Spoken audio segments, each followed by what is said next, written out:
বিসমিল্লাহির রহমানির রহিম। পরম করুণাময় ও অসীম দয়ালু আল্লাহর নামে শুরু। আসসালামু আলাইকুম ওয়া রাহমাতুল্লাহি ওয়া বারাকাতুহু।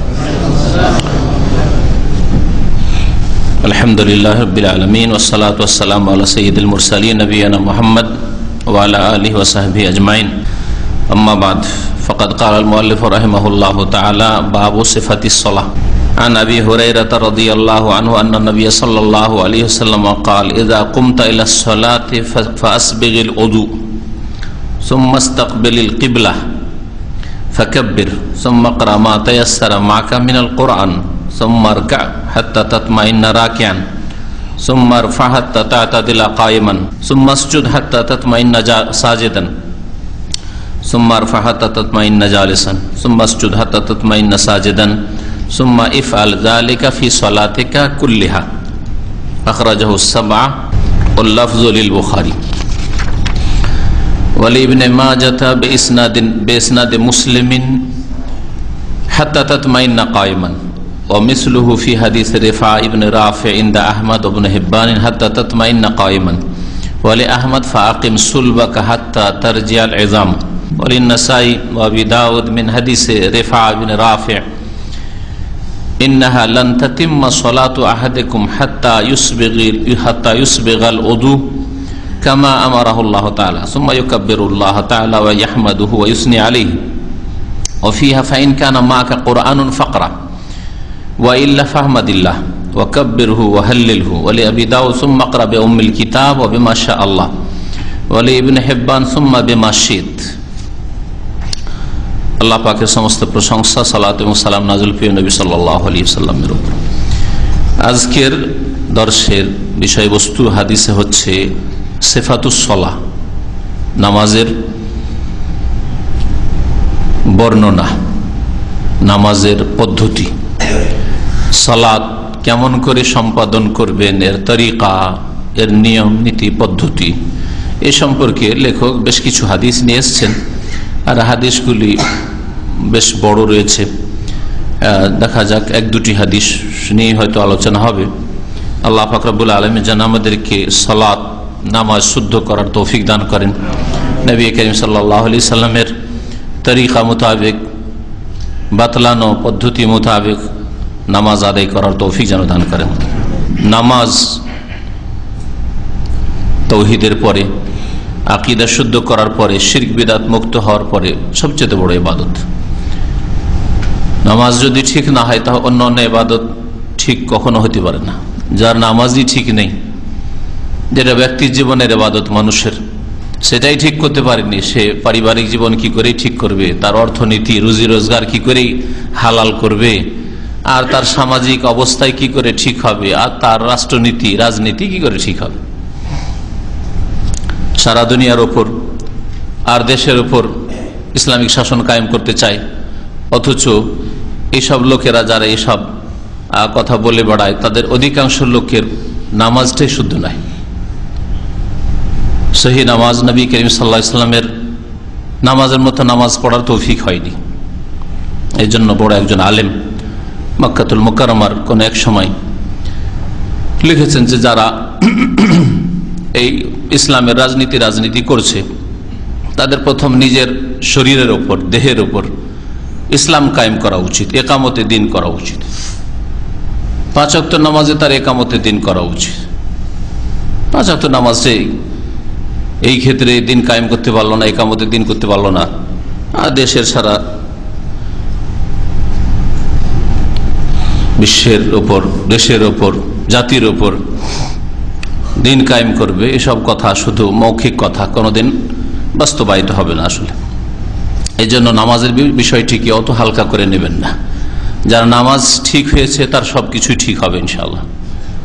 যার নামাজ পূর্ণ হয়েছে তার সবকিছুই পূর্ণ হতে পারে ইনশাআল্লাহ। কিন্তু যার নামাজ ঠিক হয়নি বিভিন্ন দিক থেকে, নামাজ হয়তো পুরো 5 ওয়াক্ত পড়ে না, এরও নামাজ ঠিক হয়নি, নামাজ পড়ে কিন্তু নামাজের যেসব ওয়াজিব রয়েছে, শর্ত রয়েছে, মসজিদে গিয়ে নামাজ জামাতে আদায় করতে হবে, তা করে না। নামাজ হয়তো 5ই পড়ে কিন্তু মাঝে মধ্যে ঘরেও পড়ে নাই, নামাজ ঠিক হয়নি। নামাজ হয়তো পড়ে, 5 ওয়াক্তই পড়ে আর মসজিদে গিয়েই পড়ে, কিন্তু নামাজ নবী করিম সাল্লাল্লাহু আলাইহি সাল্লামের তরিকা মোতাবেক পড়ে না, যেইভাবে নবী করিম সাল্লাল্লাহু আলাইহি ওয়াসাল্লাম নামাজ পড়েছেন এবং নামাজ আদায় করতে বলেছেন, সাল্লু কামা রাআইতুমুনি উসাল্লি, তোমরা সালাত আদায় করো, নামাজ পড়ো, যেইভাবে আমাকে সালাত আদায় করতে দেখলে ওইভাবে আদায় করে না। যদি বলা হয় সহিহ হাদিসের সামনে দুর্বল জয়ীফ হাদিস নিয়ে এসে পেশ করে। এটা যদি তাদের একটু ভালো অবস্থান হয়, যে হাদিস সম্পর্কে কিছুটা নলেজ আছে, তখন সহিহ হাদিসের বিকৃতি ঘটায় বা উপেক্ষা করে, জয়ীফ দুর্বল হাদিস সামনে পেশ করে। আর না হইলে রাসূলুল্লাহ সাল্লাল্লাহু আলাইহি সাল্লামের নামাজের সামনে, সহিহ হাদিসের সামনে তারা আলেম ওলামাদের কথা, ইমামের কথা, মযহাবের কথা পেশ করে, যেটা আমাদের মযহাবে নেই। এর চাইতে বড় গুমরাহি কি আছে যে সাইয়্যিদুল মুরসালিন মুহাম্মদ সাল্লাল্লাহু আলাইহি সাল্লামের নামাজের সামনে অন্য কারো নামাজ পেশ করে।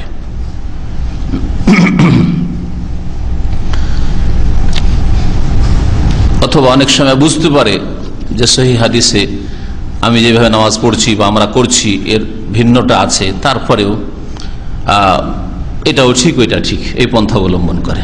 আমরা যেটা করছি এটাও ঠিক, আর আপনি যেটা বলছেন সেটাও ঠিক, আর মনে করে যেটা আমার উদারতা হইল। এটা উদারতা হলো না, খেয়ানত করা হইল। আপনি হকটাকে হক বলেন, ভুলটাকে ভুল বলেন, এটা হচ্ছে আমানত।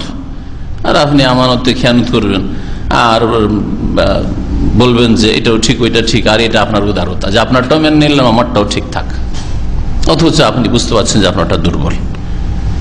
এটাও নামাজ শুদ্ধ করা হইল না। আসেন নামাজের তরিকা সম্পর্কে, যে প্রথম হাদিসটি বুলুগুল মারামে রয়েছে, তাতে কি বলা হয়েছে। হাদিসের বর্ণনাকারী আবু হুরায়রা রাদিয়াল্লাহু তাআলা আনহু,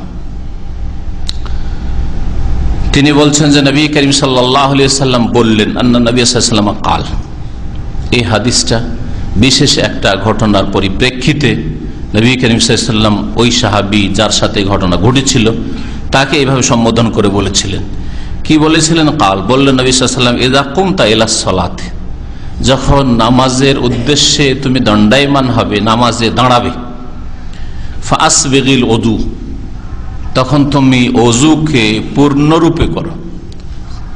অজু করতে শুধু বলা হয়নি যে তাওয়াদ্দা, বরং বলা হয়েছে অজু পূর্ণরূপে করো, সুন্দর করে অজু করো। অজু পূর্ণ করা হচ্ছে সর্বনিম্ন পূর্ণতা, হচ্ছে যে অজুর অঙ্গগুলি ঠিকভাবে ধুয়ে নেওয়া, ধোয়ার অঙ্গগুলি, আর মাসার অঙ্গ পুরোপুরি মাসা করা, এটা হচ্ছে সর্বনিম্ন পূর্ণতা।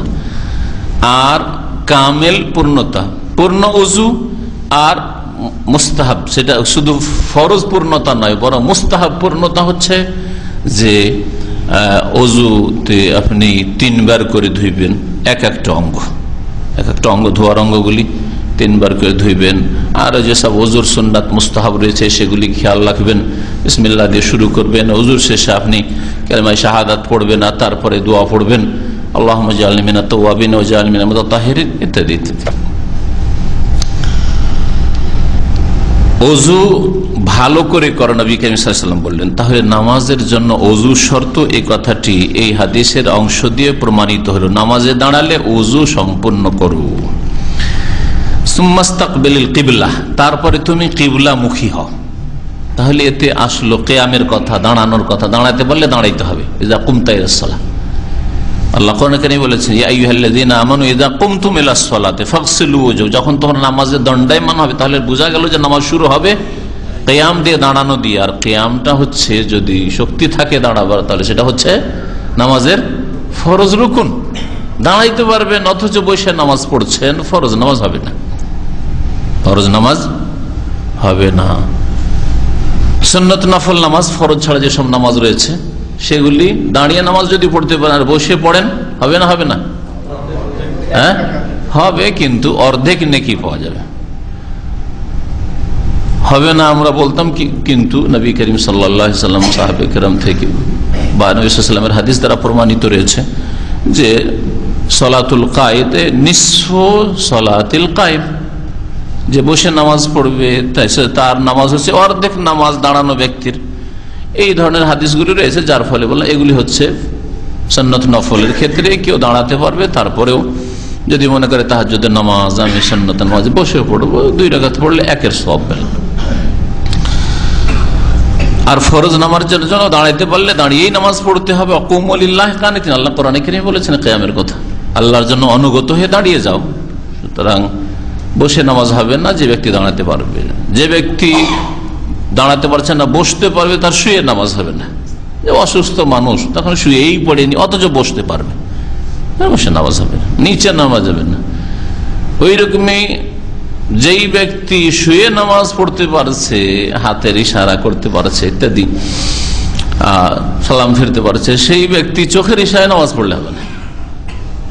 কিন্তু যদি আগেরটা না পারে, দাঁড়াতে পারে না, বসতেও পারে, দাঁড়াতে পারে না, বসতেও পারে না, শুয়েও নামাজ আদায় করতে পারে না, তাহলে চোখটা হিলাতে পারলে চোখের ইশারাতে, চোখের ইশারা চোখটাও হিলাতে পারে না, কিন্তু অন্তর জাগছে, অন্তর জাগছে, সেন্স আছে, আর বুঝতে পারছে কি হচ্ছে না হচ্ছে, বুঝতে পারছে, চোখ নড়াতে পারে না। নামাজ ফরজ আছে না নেই? তারপরে নামাজ ফরজ আছে, তার কলবে হৃদয় দিয়ে নামাজ পড়বে, তার হৃদয় নিয়ত করবে যে হ্যাঁ এখন আমি কিয়াম অবস্থায় আছি, সুতরাং কিয়াম অবস্থায় যেগুলি পড়া উচিত পড়তে পারলে পড়ব। তারপরে রুকুতে আছি, রুকু থেকে উঠলাম, সেজদে আছি, প্রথম সেজদা, সেজদার মাঝখানে আছি, দ্বিতীয় সেজদে আছি, এখন তাশাহুদে আছি, ইত্যাদি ইত্যাদি। তাহলে সালাত, এই 5 ওয়াক্ত নামাজ কত গুরুত্বপূর্ণ। লোক দাঁড়াইতে পারে না, বসতেও পারে না, শুয়েও নামাজ পড়তে পারে না, হ্যাঁ, চোখের ইশারাও করতে পারে না, তারপরেও নামাজ ফরজ আছে যতক্ষণ পর্যন্ত হুশ আছে। কিন্তু যখন হুশ নেই, রফিয়াল কালাবান সালাসা, 3 শ্রেণীর মানুষের ওপর থেকে আল্লাহ পাকের ফরজ যে আদেশ নিষেধের কলম উঠিয়ে নেওয়া হয়েছে, তার মধ্যে একজন যে ব্যক্তি অচেতন, বুঝে না কিছু, তার এক রকম হচ্ছে নাইম, ঘুমন্ত ব্যক্তি। হাত্তা ইস্তেকিজ, কেন ঘুমন্তকে মাফ করে, ঘুমন্ত অবস্থায় যদি কেউ কুফরি কথাও বলে দেয়, হ্যাঁ, গুনাহগার হবে না, গাল দিয়ে দেয় তবু গুনাহগার হবে না কাউকে, হ্যাঁ, অন্যায় কথাও যদি বলে দেয় গুনাহগার হবে না, কারণ সে জানে না যে কি হচ্ছে, কি বলছি। তো যে ব্যক্তি বেহুশ হয়ে গেছে তার মাফ, কিন্তু যতক্ষণ হুশ আছে নামাজের মাফ নেই। যুদ্ধের মাঠে নামাজের মাফ নেই, বরং নামাজ বিলম্ব করা নেই, নামাজের কাজা করা নেই। এগুলি হচ্ছে নামাজের গুরুত্বের দিক, যে নামাজ কত গুরুত্বপূর্ণ ইবাদত মুসলিম জীবনে। জিহাদের ময়দানে অস্ত্র চলছে, এমন নয় যে শুধু প্রস্তুতি, ওইদিকে ওরা প্রস্তুত হয়েছে, আমরা এইদিকে প্রস্তুত হয়ে আছি না। নবী করিম সাল্লাল্লাহু আলাইহি ওয়াসাল্লামের যখন জিহাদের ময়দানে সালাতুল খৌফের শিক্ষা দেওয়া হলো, কোরআন কারীমের আয়াত এই মর্মে রয়েছে, আর অনেকগুলি হাদিস, সবচেয়ে বেশি হাদিস এই ক্ষেত্রে আবু দাউদে রয়েছে। সেখানে যুদ্ধ চলা অবস্থায় চলছে, অস্ত্র মারছেন না হয় যাচ্ছেন, মরছেন, এই অবস্থায়, সেই অবস্থায় নামাজ পড়তে হবে, টাইম পার করা যাবে না। হাটে বাজারে নামাজ কাজা, অফিসিয়াল কাজে নামাজ কাজা, ডিউটিতে নামাজ কাজা, এসব ইসলামে নেই। হ্যাঁ, যাই হোক, তো নামাজ এত গুরুত্বপূর্ণ বিষয়, এটা আমাদের বোঝা উচিত। নামাজ ছাড়া আসলে ইসলাম নেই, নামাজ ছাড়ার দিন নেই, যার নামাজ নেই তার দিন নেই। আর নামাজ সহি শুদ্ধ পড়তে হবে, কারণ নবী করিম সাল্লাল্লাহু আলাইহি ওয়াসাল্লামের প্রসিদ্ধ হাদিস, মান আমিলা আমালান লাইসা আলাইহি আমরুনা ফাহুয়া রাদ্দুন, যে ব্যক্তি আমল তো করলো, নামাজ পড়লো, বেনামাজি নয়, নামাজ পড়লো, কিন্তু লাইসা আলাইহি আমরুনা, আমার নির্দেশ অনুযায়ী সেই নামাজ, সেই সালাত হইল না, আমার তরিকা মোতাবেক, আদর্শ মোতাবেক সেই সালাত হইল না, ফাহুয়া রাদ্দুন, সেই নামাজ, সেই রোজা, সেই ইবাদত বন্দেগী, সেই জিকির আজকার, সেই দুরুদ পাঠ করা, সেই হজ উমরা, রাদ্দুন, প্রত্যাখ্যাত, রদুদ, আল্লাহ পাক কবুল করবেন না। সুতরাং এইরকম বহু মানুষ হবে যারা নামাজ পড়েছে কিন্তু নামাজের কোন নেকি পাবে না, প্রতিদান পাবে না, বেনামাজিদের মতো আল্লাহ পাকের আযাবের সম্মুখীন হইতে হবে। আল্লাহ যেন আমাদের হেফাজত করেন। সুতরাং বোঝার চেষ্টা করবেন, গোড়ামি করবেন না। রাসূলুল্লাহ সাল্লাল্লাহু আলাইহি ওয়াসাল্লামের নামাজ পড়বো, এতে বাধা কোথায়? সুবহানাল্লাহ, এই তো খুশি মনে একজন মুসলিমকে গ্রহণ করা উচিত। আমি তো বলছি না আপনি ইমাম বুখারীর নামাজ পড়েন, আপনি বলছেন ইমাম আবু হানিফা বা শাফির নামাজ পড়তে, আমি বলছি ইমাম বুখারীর কথা তো বলছি না, তাহলে বাধা হইতো। ইমাম আবু হানিফা আমি পড়বো, আপনি আবু বুখারী বলছেন, পার্থক্য কোথায়? তিনি ইমাম, উনিও ইমাম, বলতে পারতেন। হ্যাঁ, আমি যদি বলতাম আর কারো কথা, তাহলে বলতেন ইবনে তাইমিয়ার নামাজ পড়ো, তাহলে বাধা হইতো আপনার কাছে। আপনাকে যদি বলতো নাসরুদ্দিন আলবানী যেভাবে বলছেন সেভাবে নামাজ পড়ো, তাহলে বাধা হওয়ার কথা ছিল। কিন্তু আপনাকে বলছি সাল্লু কামা রাআইতুমুনি ওয়াসাল্লি, ওইভাবে সালাত আদায় করো যেইভাবে আমাকে মুহাম্মদ রাসূলুল্লাহ সাল্লাল্লাহু আলাইহি ওয়াসাল্লামকে, যাকে রাসূল করে মেসেজ দেওয়ার জন্য পেগাম বাহক করে পাঠালেন, যে এইভাবে নামাজ শিখাও, তার মতো নামাজ পড়ো। তার সামনে আপনি আবু হানিফা, শাফিঈ, মালিক, আহমদ, বুখারী অমুক তমুককে পেশ করবেন আপনি? আল্লাহ পাকের আযাব নামতে পারে, যেমন ইবনে আব্বাস রাদিয়াল্লাহু তাআলা বলেছেন, ইউশিকু আন তানজিলা আলাইহি হিজারাতুম মিনাস সামা, আমাকে খুব ভয় লাগছে যে তোমাদের উপর আকাশ থেকে কখন পাথর বর্ষণ হইতে পারে। আকুলু লাকুম, তোমাদেরকে বলছি কালা রাসূলুল্লাহ সাল্লাল্লাহু আলাইহি ওয়াসাল্লাম, আল্লাহ রাসূল বলেছেন, ওয়া তাকুলুনা, তোমার বলছে আবু বকর ওমর বলেছেন। তাহলে নবী করিম সাল্লাল্লাহু আলাইহি ওয়াসাল্লামের সামনে যদি আবু বকর ওমর কথা পেশ করা এত বড় অপরাধ হয় যে ভয় লাগছে, কি জানি তোমাদের পাথর বর্ষিতে পারে, তার রাসূলুল্লাহ সাল্লাল্লাহু আলাইহি ওয়াসাল্লামের নামাজের সামনে যদি কেউ হানাফি নামাজ পেশ করে, শাফি, মালিকি, হাম্বলি নামাজ পেশ করে, তাহলে তার না কি হইতে পারে? আল্লাহ হেফাজত করে।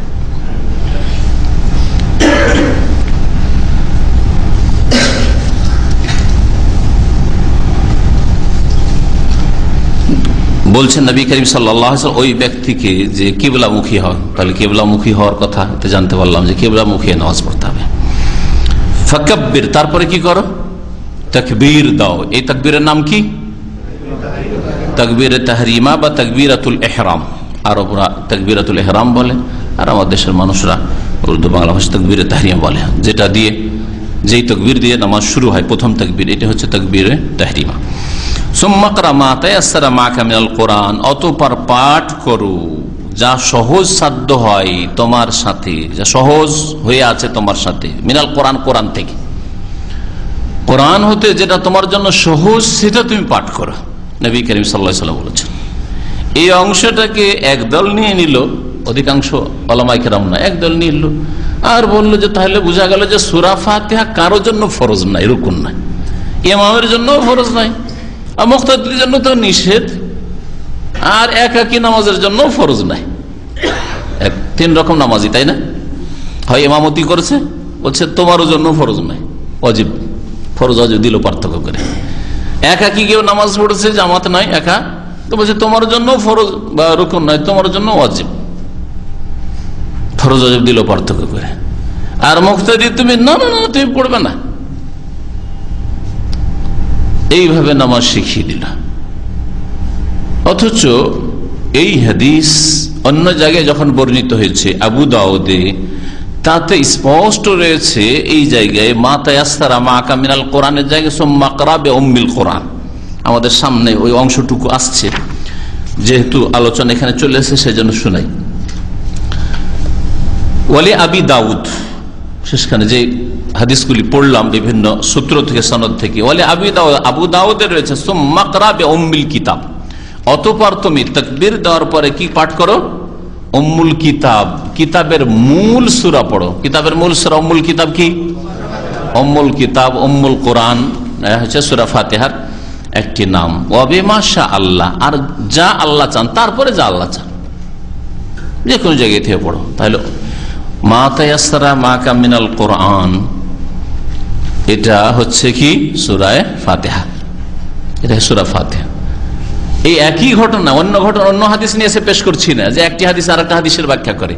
একই ঘটনাই নবী করিম সাল্লাল্লাহু আলাইহি সাল্লাম এই লোকটিকে, যেই লোকটি নামাজে ভুল করেছিল, তাড়াহুড়া করেছিল, মুসিয়ে সালাত, যার নাম ছিল খাল্লাদ বিন রাফি রাদিয়াল্লাহু তাআলা, এই সামনে যে হাদিসটা আছে তাতে আছে তোমার জন্য যেটা সহজ হয় সেটা পাঠ করো। আবু দাউদ আছে তুমি উম্মুল কিতাব পাঠ করো, সূরা ফাতিহা পাঠ করো তাকবীরের পরে। তাহলে সূরা ফাতিহা পাঠ করা ফরজ, রুকুন, এই হাদিস প্রমাণ করে। তারপরে আরেকটা কথা বাস্তব সত্য, যে কোরআনে কারীমের সূরা ফাতিহার চাইতেও বেশি ছোট সূরা আছে, সূরা আসর, সূরা ইখলাস, সূরা কাউসার, কিন্তু সবচেয়ে সহজ সূরা ফাতিহা, সবচেয়ে সহজ সূরা ফাতিহা। আপনার ছেলে মেয়েরা, ছোট বাচ্চাদের যদি ইসলামিক পরিবেশ তৈরি করেন, ছোট 2 বছরের বাচ্চা থেকে মুখস্থ করেন, দেখবেন কোনটা সূরা আগে মুখস্থ করে, বুঝছেন না? সূরা ফাতিহা আগে মুখস্থ করে। নিউ মুসলিম একটা মুসলমান হচ্ছে, আপনার আশেপাশে আছে, প্রথম কলিমা পড়লো কোন সূরাটা প্রথম মুখস্থ হয়ে দিবে বা করে? সূরা ফাতিহা সবচেয়ে সহজ। এই জন্য যেই হাদিসে বলা হয়েছে যে সহজ সাধ্য মানেই হচ্ছে সূরা ফাতিহা, যেটা সহজ সেটা পড়ো, তার মানে সূরা ফাতিহা পড়ো। আর এর ব্যাখ্যা ওই আবু দাউদের হাদিস, বুঝতে পেরেছেন? সুতরাং সূরা ফাতিহা পড়া ওয়াজিব শুধু নয়, যারা ওয়াজিব আর ফরজে পার্থক্য করেছেন, বরং এটা হচ্ছে রুকুন ফরজ, এছাড়া নামাজ হয় না। ইমামের নামাজ হয় না, একাকির নামাজ হয় না, মুক্তাদির নামাজও হয় না, এটাই ঠিক। বিশেষ করে যদি না শোনে, যখন শোনে তখন একটা দলিল, তারা সহি দলিল পেশ করছে যে শুনলে হ্যাঁ কি করতে হবে, শুনতে হবে বলা হয়েছে। কিন্তু জোহরের নামাজে কি শুনছেন, আসর নামাজে কি শুনছেন? 4-4-8 রাকাত হইল। মাগরিবের তৃতীয় রাকাতে কি শুনছেন? 9 রাকাত হইল। এশার তৃতীয় চতুর্থ রাকাতে কি শুনছেন? কয় রাকাত হইল? 11 রাকাত হলো। 11 রাকাতে যে নীরব থাকলেন, ইমাম মনে মনে পড়ছেন, আপনিও কিছু পড়লেন না, কি শুনছেন? যে আপনি এখানে সূরা ফাতিহা পড়ছেন না আর বলছেন নামাজ আপনার হবে। অথচ নবী করিম সাল্লাল্লাহু আলাইহি সাল্লামের এত প্রসিদ্ধ হাদিস, এমন কোন হাদিসের কিতাব নেই যাতে নামাজের বিবরণ এটা পেশ করা লা সালাতা লিমান লাম ইয়াকরা বিফাতিহা, যে সূরা ফাতিহা পড়ে তার নামাজই নাই। নামাজ বড় ঝুঁকিতে রয়েছে, নামাজ বড় খাতরায় রয়েছে, বিপদে রয়েছে ওইসব লোকদের যারা সূরা ফাতিহা পড়ে না ইমামের পিছনে। আর যারা মনে করেন যে ওয়াজিব ইমামের জন্য, একাকী নামাজের জন্য, আর ফরজ কি? ফরজ বলছে যে ফাকরা মা তায়াসসারা মিনাল কোরআন, সূরা মুজাম্মিলের আয়াত পেশ করে দিল। আল্লাহ বলছেন যে কোরআনে যা সহজ হয় তাই পাঠ করা, আর ওটাকে নিয়ে এসে নামাজের সাথে ফিট করলো। অথচ সূরা মুজাম্মিলের বিষয়বস্তুই হচ্ছে তাহাজ্জুদ। ইয়া আইয়ুহাল মুজাম্মিলু কুমিল লাইলা ইল্লা কালিলা, বিষয়বস্তু কিয়াম নয়, তাহাজ্জুদের কথা নয়। নিসফাহু আও ইনকুস মিনহু কালিলা আও জিদ আলাইহি ওয়া রাত্তিলিল কোরআনা তারতিলা। তাহলে আল্লাহ পাক রব্বুল আলামিন এই তাহাজ্জুদের কথা বলতে গিয়ে তারপরে বলছেন যে তাহাজ্জুদের নামাজে যেটা সহজ হয় সেটা পাঠ করা, সূরা ফাতিহা পাঠ করে নেওয়ার পরে যেখান থেকে সহজ হয়। আপনার জন্য ছোট ছোট সূরা দিয়ে তাহাজ্জুদ পড়া সহজ, সূরায় পড়েন। বড় সূরা মুখস্থ আছে, বড় সূরা পড়েন, যেখান থেকে ইচ্ছা সেখান থেকে পড়েন। এইটা হচ্ছে সূরা মুজাম্মিলের বিষয়বস্তু। আর ওই আয়াত পেশ করে দিয়ে, আয়াত পেশ করে দিয়ে নামাজের ফিট করে দিয়ে বললেন যে ইমামের জন্য ফরজ থাকলো না, একাকীর জন্য ফরজ থাকলো না। কি ফরজ তাদের কাছে? বলছে যে কোনো জায়গাতে ছোট্ট আয়াত হলে 3টি আয়াত, আর না হয় তার সমপরিমাণ একটা আয়াত হইলেই চলে। সুতরাং যদি তাদের কাছে কোন ইমাম সাহেব মসজিদের নামাজে আল্লাহু আকবার বলার পরে, বরং তাদের তো আল্লাহু আকবরও লাগে না, জানেন না কি লাগে? ফার্সিতেও তাকবীর দেওয়া চলে, আল্লাহ বুজুর্গ বার্তার আস্ত এটা বললেও চলে, অথবা আল্লাহ আজম, আল্লাহ আজল। হ্যাঁ, আতর রহমান সাহেব মাদ্রাসা ফারিক, দাওরা ফারিক আছে কিনা ফিকার কিতাবে? আল্লাহ আজাল, আল্লাহ আজম, আল্লাহ জলিল, আল্লাহ কবির, আল্লাহ আজিম, এরকম আল্লাহ খালিক, আল্লাহ রাজেক বলে দিলেও চলে। অথচ সারা জীবন ধরে নবী সাল্লাল্লাহু আলাইহি ওয়াসাল্লাম সাহাবারা আল্লাহ আকবার ছাড়া আল্লাহ কবিরও পড়েননি, ঠিক না? কোথা থেকে নামাজ শিখালেন যে আজম আর আজাল আর এসব দিয়ে চলবে নামাজ, আর ফার্সি দিয়ে চলবে? ফার্সি দিয়ে তো তাকবীর দেওয়া চললো, সূরা ফাতিহা পড়া চললো, কিন্তু জুমার খুতবা চললো না। বড়ই দুঃখের বিষয়। হ্যাঁ, ঈদের খুতবা চললো না, খুতবা আবার মন্ত্র হইতে হবে। আশ্চর্য কথা, এ কোন ইনসাফের কথা হইল? নামাজের বাইরে জুমার খুতবা হচ্ছে, ঈদের খুতবা হচ্ছে, আরবি লাজিম জরুরি, আরবি ছাড়া বাংলা ভাষায় বিদআত, ফতোয়াবাজি। আর নামাজের মধ্যে আবার ফার্সিতে তাকবীরও যায়, সূরা ফাতিহাও যায়। জায়েজ নাকি? হ্যাঁ, তো রহমান দাওরা পড়েছে, নুরুল আনওয়ারে নেই, ফিকার কিতাবে নেই, জাওয়াজা আবু হানিফা আল কিরাআত বিল লুগাতিল ফারসিয়াতে, ইমাম আবু হানিফা রাহমাতুল্লাহ আলাইহি ফারসি ভাষায় কিরাআত তেলাওয়াত জায়েজ করেছেন অবশ্যই। তাহলে এই জুমার খুতবার ক্ষেত্রে আর ঈদের খুতবার ক্ষেত্রে বাড়াবাড়ি না করে, খুতবা মানে খেতাব, অ্যাড্রেস করা, সম্বোধন করা, মানুষকে অ্যাড্রেস করেন, করতে দেন, আর মানুষ কিছু শিখুক। শিক্ষিত লোকেরা, পয়সাওয়ালা লোকেরা ওই জুমা ছাড়া আর ঈদ ছাড়া আপনার ওয়াজ শুনতে আসবেই না, ইসলামিক সেন্টারে আসবেই না। সুতরাং তাদেরকে কিছু দিন শিখান এই জুমার খুতবার মাধ্যমে, না হলে এরা জাহেল থেকে যাবে আর অসৎ নেতৃত্ব বাড়বে দেশে।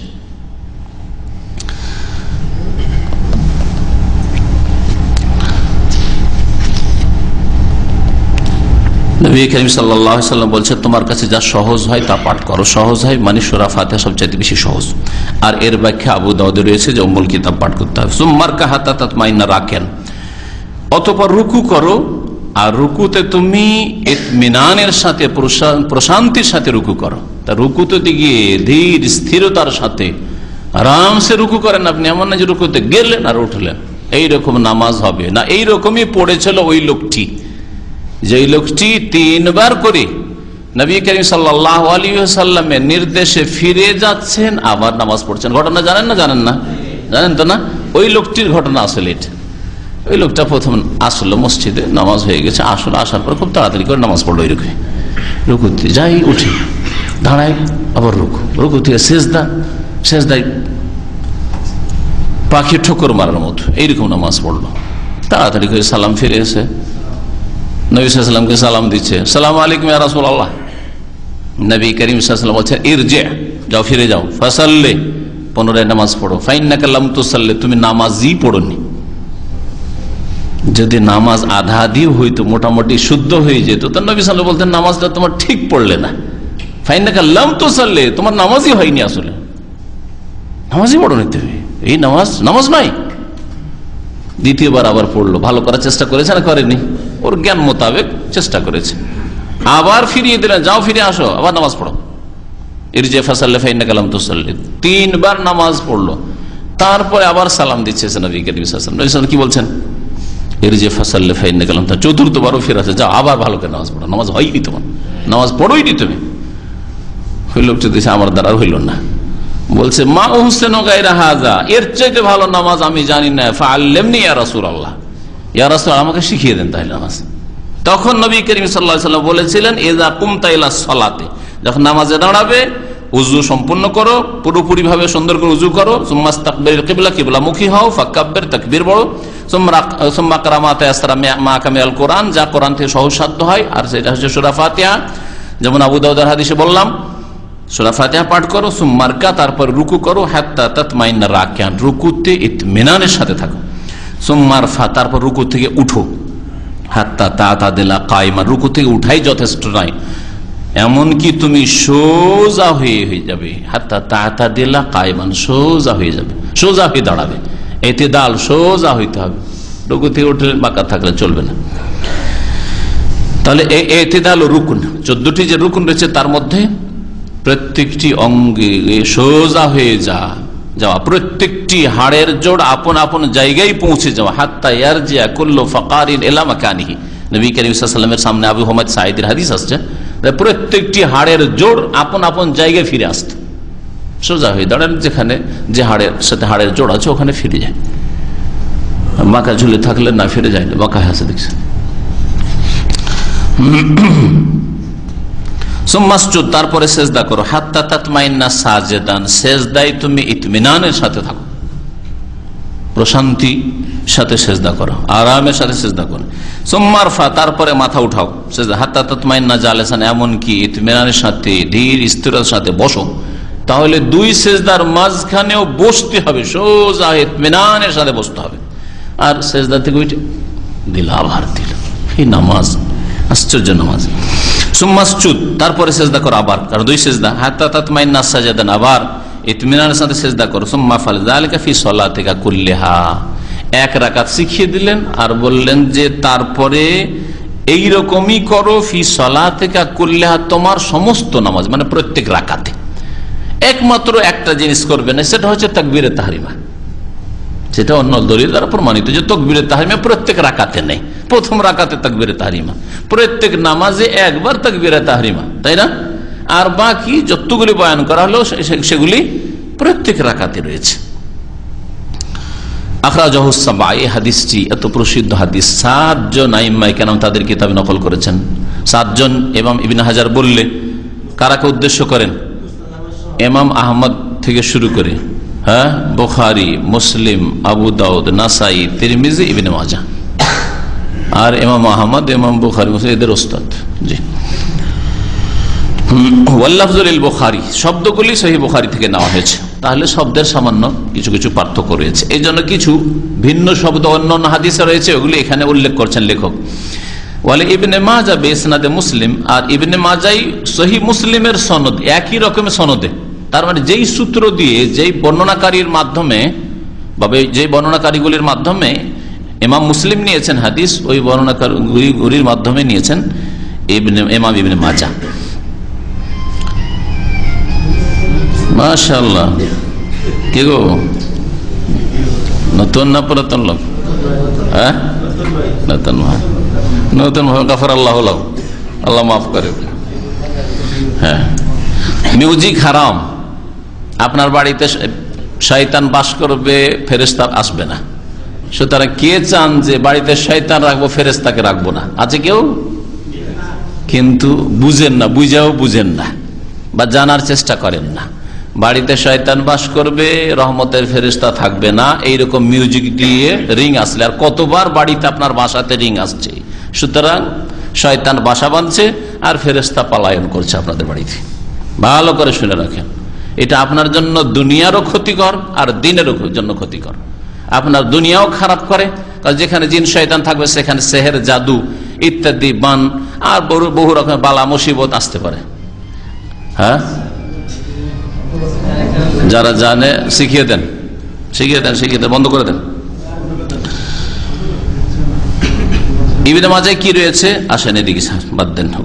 হাত্তা তাতমাইন্না কায়মান, তুমি প্রশান্তির সাথে, ধীর স্থিরতার সাথে দাঁড়াবে। তার দাঁড়িয়েও ইতমিনানের সাথে থাকতে হবে। এমন না যে দাঁড়াইলেন আর তারপরে ব্যাস চলে গেলেন, মানে রুকু থেকে দাঁড়ালেন আর তারপরে সেজদায় চলে গেলেন, অথবা প্রথমবার দাঁড়ালেন আর তাড়াতাড়ি খুব এমন তাড়াতাড়ি নামাজ পড়ছেন যে আপনার পিছনে কেউ থাকলে সূরা ফাতিহা পড়তে পারেন, অথচ আপনার সূরা ফাতিহা সানা, সূরা ফাতিহা তারপরে আরো কিছু আয়াত পড়া উচিত ছিল, সূরা ফাতিহা পড়তে পারেন আপনার পিছনে। এই রোগ এখানকার জাহেলদের নামাজে রয়েছে। এখানকার মূর্খ লোকগুলিকে নামাজ পড়তে দেখলে আমাদের দেশি নামাজ মনে আসে। দেশি নামাজ দীর্ঘদিন দেখতে হবে। হ্যাঁ, আল্লাহ হিদায়াত করেন। এর পিছনে অজ্ঞতা কাজ করছে। এখানে এই দেশে মজাবি গোড়ামি নাই, কিন্তু জেহালত আছে, অজ্ঞতা আছে। অজ্ঞতা, জাহেল যে থাকবে সে দুনিয়ার ক্ষতি করবে, আখেরাতের ক্ষতি। দুনিয়া তো লাভবান নয়, আখেরাতের ক্ষেত্রেও লাভবান নয়।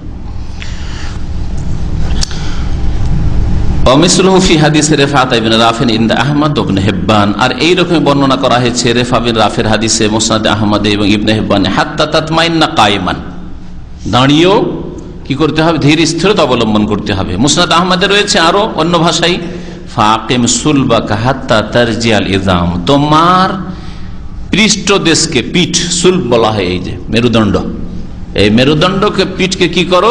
সোজা করো। হাত্তা তারজিয়াল ইজাম, এমনকি সমস্ত হাড় হাড্ডি গুলো যেন আপন জায়গায় ফিরে চলে যায়, তারজিয়া ফিরে আসে। মনের বহু বচন হচ্ছে এজাম। হাড্ডিগুলো, হাড়গুলো যেন আপন জায়গায় ফিরে আসে, এবার সোজা হয়ে যাবে। নাসাই আবু দাউদ, নাসাই আবু দাউদে রয়েছে রেফা বিন রাফের হাদিসে, ইন্নাহা লান তাতিম্মা সালাতু আহাদিকুম, তোমাদের কারো নামাজ সম্পূর্ণ হবে না, হাত্তা ইউসবিগাল ওযু, যতক্ষণ পর্যন্ত ওযু কমপ্লিট না করবে, পূর্ণভাবে ওযু না করবে। কামা আমারাহুল্লাহ তাআলা, যেইভাবে আল্লাহ পাক রব্বুল আলামিন নির্দেশ দিয়েছেন, যেভাবে আল্লাহ পাক কি করেছেন? নির্দেশ দিয়েছেন। আল্লাহ পাক কিভাবে নির্দেশ দিয়েছেন? আগে পা ধোয়ার কথা বলেছেন না আগে মুখমণ্ডল ধোয়ার কথা বলেছেন? আগে মুখমণ্ডল বলেছেন, তারপরে হাত কনুই পর্যন্ত বলেছেন, তারপরে মাথার মাসের কথা বলেছেন, তারপরে পা ধোয়ার কথা বলেছেন, তাই না? এটাই তো আল্লাহ পাকের নির্দেশ, এই তরতিবে, এই সিরিয়ালে। তাহলে যদি কেউ ফতোয়া দেয় যে গোসল করলে আর ওযুর প্রয়োজন নেই, আরে গোসল করলে সাধারণত মাথায় পানি ঢালে, তাহলে মাথার মাসের কাজটা প্রথম করলো, তাহলে তরতিবের উল্টা হয়ে গেল না? তরতিব ছুটে গেল। সুতরাং গোসল, নামাজ, কিসের? ওযুর বিকল্প নাই, যে গোসল করলে অঙ্গগুলি তো ধুয়েই ফেললাম, সুতরাং আলাদা আবার ওযুর কি বা প্রয়োজন?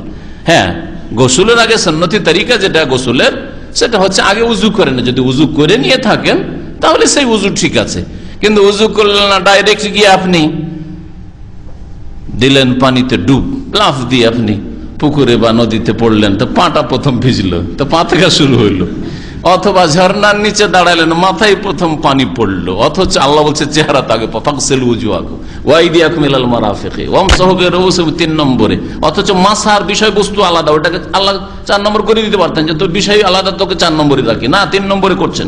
কারণ এইভাবে যেহেতু উজু করতে হবে, পা ধোয়ার আগে মাথার মাসা করতে হবে, মাঝখানে মাসার বিষয়বস্তু নিয়ে আসছেন। তারপরে আবার বলছেন ওয়ারজুলাকুম ইলাল কাবাইন, পা ধোয়ার বিষয়, আবার ধোয়াতে ফিরে আসছেন কিন্তু পায়ে গিয়ে 4 নম্বরে বলছেন। তাহলে কামা আমারাহুল্লাহ, যেভাবে আল্লাহ নির্দেশ করেছেন তারতিবের সাথে উজু করতে। এই জন্য 5ম ফরজ উজুর হচ্ছে তারতিব, যেই তারতিবের সাথে, যেই সিরিয়ালের সাথে আল্লাহ পাক উজু করতে বলছে ওইভাবে উজু করতে হবে। আর যেসব মাযহাবে বলা হয়েছে উজুর ফরজ 4টি, মুখমণ্ডল ধোয়া, হাত ধোয়া, কনুই পর্যন্ত, মাথার মাসে করা, পা ধোয়া, হ্যাঁ, আর তাও 4 ভাগে রাখে বাবা, সেটা ভুল নিঃসন্দেহে। তার মানে তাদের কাছে উল্টো পাল্টা উজু করলে কোনো দোষ নেই। আগে পাটা ধুয়ে নিল, কাদা টাদা লেগে আছে, চাষি মানুষ বা ময়লা আবর্জনা লেগে আছে, পাটা ধুয়ে নিল, আর তারপরে বাকি অংশ করে উজু হয়ে গেছে, লাস্টে আর পা ধর করে পড়েছে। হ্যাঁ, এভাবে উজু হবে না। উজু করতে গিয়ে যেন বেশি গ্যাপ না হয় মাঝখানে। উজুর 2-3টা অঙ্গ ধুইলেন বা করলেন, আর তারপরে আবার একটা টেলিফোন চলে আসলো, 10 মিনিট টেলিফোনই ধরে থাকলে, এদিকে ওগুলো শুকিয়ে গেছে, শেষখানে পা ধোয়াটা বাকি ছিল, পা দিয়ে উঠে গেলেন, উজু হবে মাওয়ালাত, এটাকে বলা হয় মাওয়ালাত। পরস্পরতা ঠিক থাকলো না, এটা 6 নম্বর ফরজ। এই জন্য উজুর ক্ষেত্রে 6টি ফরজ, এটাই হচ্ছে ঠিক, 4টি নয়, অথবা 5টি নয়, কেউ কেউ 5টি বলেছে, মানে তরতিব পর্যন্ত, ব্যাস। তার মধ্যখানে ওইরকম গ্যাপ হলেও তাদের কাছে কোনো অসুবিধা নেই, ঠিক নয়। যাই হোক, এইভাবে উজু করতে হবে কামা আমারাহুল্লাহ তাআলা, যেভাবে আল্লাহ নির্দেশ দিয়েছেন। সুম্মা ইউকাব্বিরুল্লাহ তাআলা, তারপরে আল্লাহ পাকের তাকবীর, বড়ত্ব ঘোষণা করবে, আল্লাহু আকবার। আল্লাহু আকবার দিয়ে নামাজ কেন শুরু করেন? আপনার কাছে দুনিয়ার কোন শক্তি, কোনো কিছু, কোন ভোগবিলাসের সামগ্রী বড় নেই একমাত্র আল্লাহ ছাড়া। এই বলে আপনি নামাজে প্রবেশ করছেন, আর নামাজের মধ্যে ঢুকে গিয়ে আবার দুনিয়া মগজে ঢুকবে, টাকা, ব্যবসা বাণিজ্য, নেতা, পার্টি, ভোট, ইলেকশন, জিতবো না হারবো, তাহলে এগুলি বড় হয়ে আছে। আমার দেশ মহান, কারো দেশ মহান, কারো পার্টি মহান, হ্যাঁ, কারো থিওরি মহান। এরা মুসলিম নয়, এরা মুসলিম হইতে পারেন। মুসলিম ওই ব্যক্তি যে ব্যক্তি আকীদাতেও বলবে আল্লাহু আকবার, আল্লাহ সবচেয়ে বড়, আর কথায়ও বলবে আর কাজেও বলবে আল্লাহু আকবার। এই ট্রেনিং, এই প্রশিক্ষণ নামাজের মধ্যে রয়েছে। এই জন্য নামাজ শুরু হয় তাকবীরে তাহরিমা দিয়ে, এই মতো রয়েছে।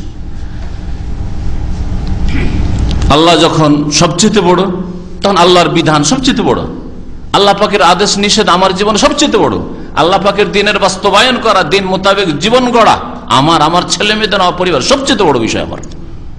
এটা হচ্ছে সংশোধনের জীবন, এটা হচ্ছে মানুষের ট্রেনিং এর জীবন, যে হ্যাঁ আপনি ট্রেন হইলেন, আপনি একজন মুসলিম, প্রশিক্ষণ প্রাপ্ত মুসলিম।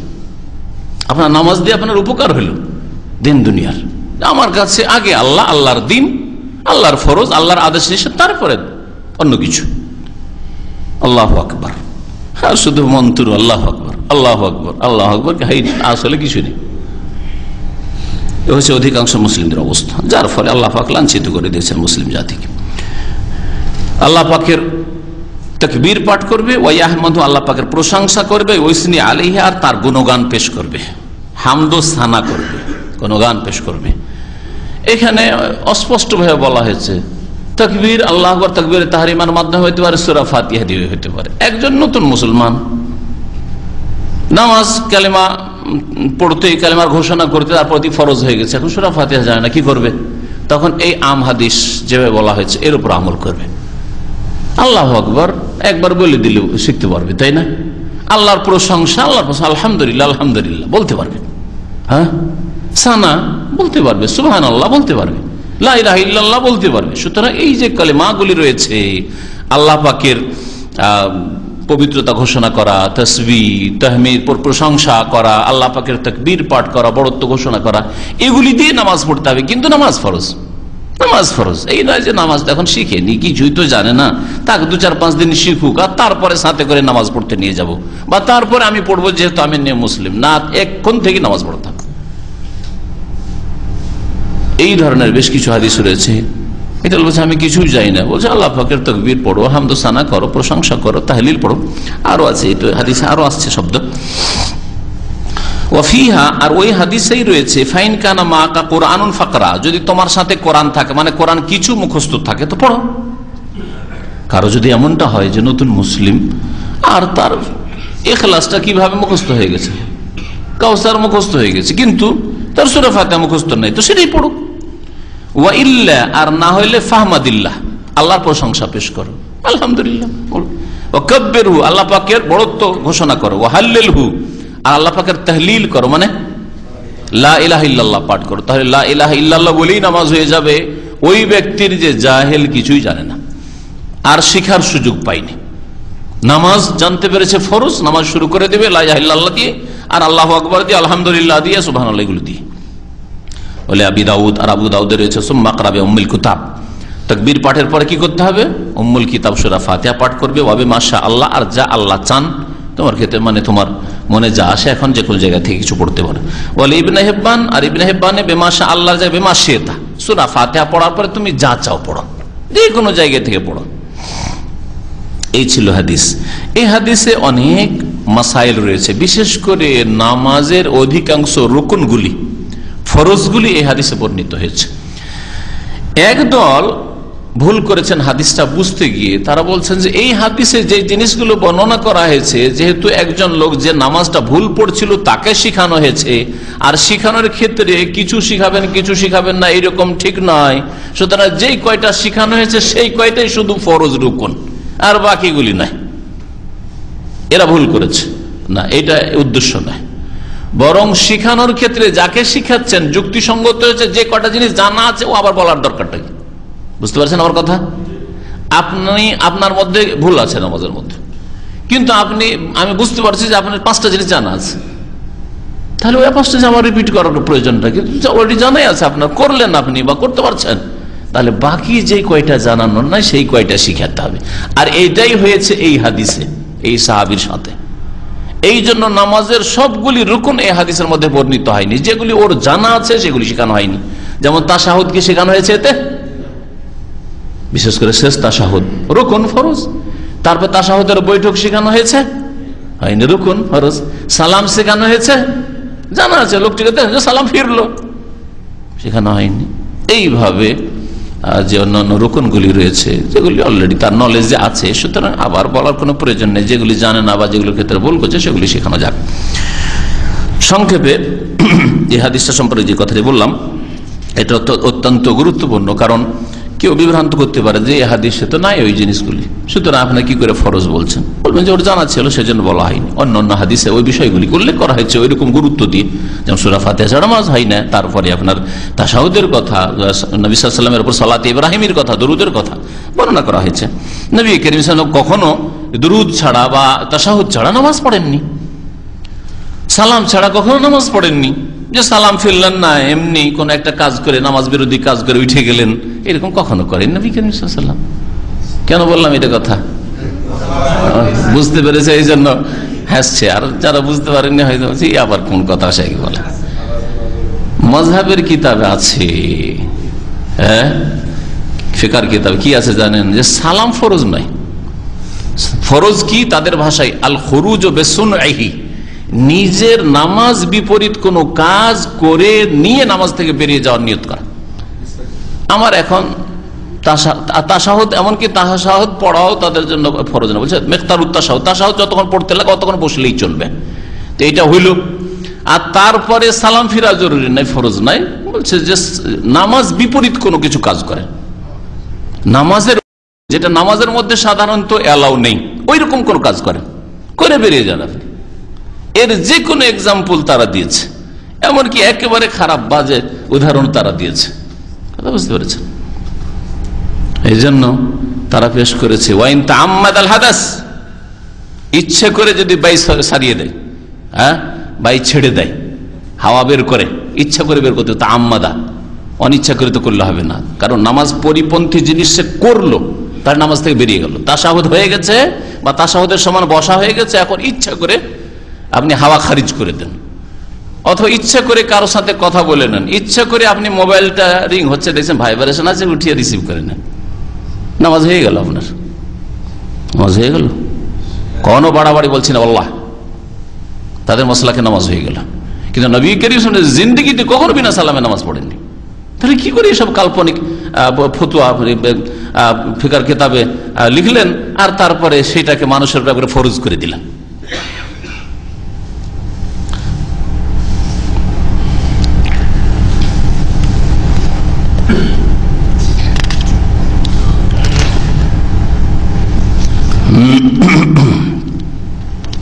নামাজ তাহলে পড়তে হবে কিভাবে? ভাষ্যকার ওই হাদিসটা আলোকে বলছেন যে তাকবীরে তাহরিমা বলবে, তারপরে সূরা ফাতিহা পড়বে, তারপর রুকু করবে ইতমিনানের সাথে, ধীর স্থিরতার সাথে, তারপর রুকু থেকে উঠে আবার স্থিরতার সাথে দাঁড়াবে, তারপরে সেজদা করবে, সেজদায় ধীর স্থিরতা অবলম্বন করবে, দুই সেজদার মাঝখানে বসবে, স্থির হয়ে বসবে, তৃতীয় সেজদা করবে, স্থিরতার সাথে সেজদা করবে, সম্মে আফাল হাকাদা ফি সালাতিহি কুল্লিহা, প্রত্যেক রাকাতে এইভাবে নামাজ পড়বে, তাহলে নামাজ শুদ্ধ হবে।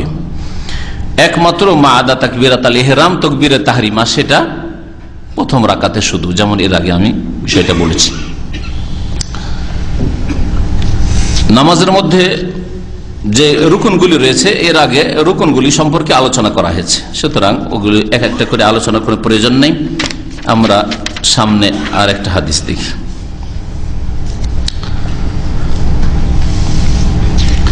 এতে আর একটা বিষয়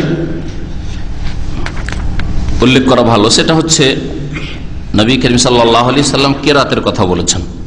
কেরাত সূরা ফাতিহা পাঠ করা, উম্মুল কুরআন, তার আগে সানা রয়েছে বা ইস্তিফতার দোয়া। সানা না বললে যদি ইস্তিফতার দোয়া বলা হয় সবচেয়ে ভালো, কারণ যে দোয়াগুলি এই মর্মে বর্ণিত হয়েছে সবগুলিতে সানা নেই, কতগুলিতে শুধু দোয়া আছে, ঠিক না? যেমন আল্লাহ বাইদ বাইনি অবাইনা খাতা, এতে দোয়া আছে। তো আমাদের দেশে প্রচলিত এই আউযুবিল্লাহ পড়েন, বিসমিল্লাহ পড়েন হইল, তার তাকবীরে তাহরিমার পরে সানা। এক কথায় সানা শব্দটা কেন আসলো এই রহস্যটা জানেন?